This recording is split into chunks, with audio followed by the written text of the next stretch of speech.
So we just got an update on Elgton Jenkins from Matt LaFleur in his pre-training camp press conference today before practice. And this is from Rob Domofsky, who says, Matt LaFleur said Elgton Jenkins is coming off the non-football injury list today and will do some individual work to ramp up. So this is great news because I was wondering how serious this back injury was.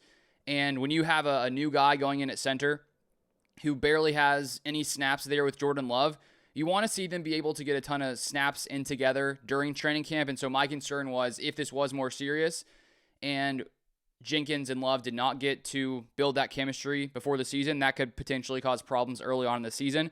And so to see that he's already ramping back up, that's awesome to see, even though it is just individual. And I assume pretty quickly following, maybe in the next week or so, we'll get to see him potentially playing in, the team scenarios as well. And also just going back to what Brian Gutekunst said in one of his press conferences in the past week, that the expectation was that when Jenkins was healed and back from this back injury, he would be practicing, because for a while we were wondering what was going to happen with the contract situation, because Jenkins made it clear that he wanted some more security moving to center for the future.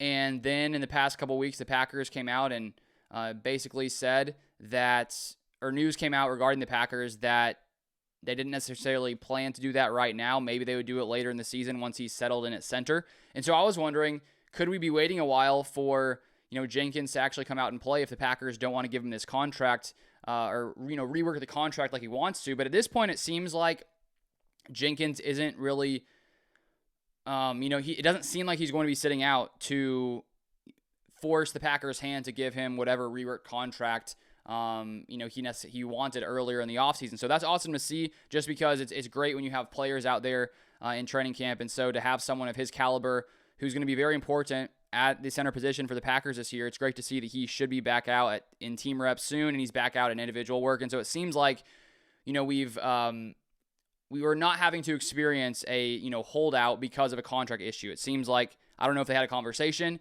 and he's okay with where they're at, or I don't know what went down, but it looks like he's ready to play some football for the Packers. So that's awesome to hear. If you want more updates, Packers updates, feel free to subscribe. You can follow me on Twitter as well, where lots of times I will retweet whatever news is going out first there and share some thoughts there as well. So you can follow me there at LukeBeller3. But thank you guys for watching. I'll see you guys next time.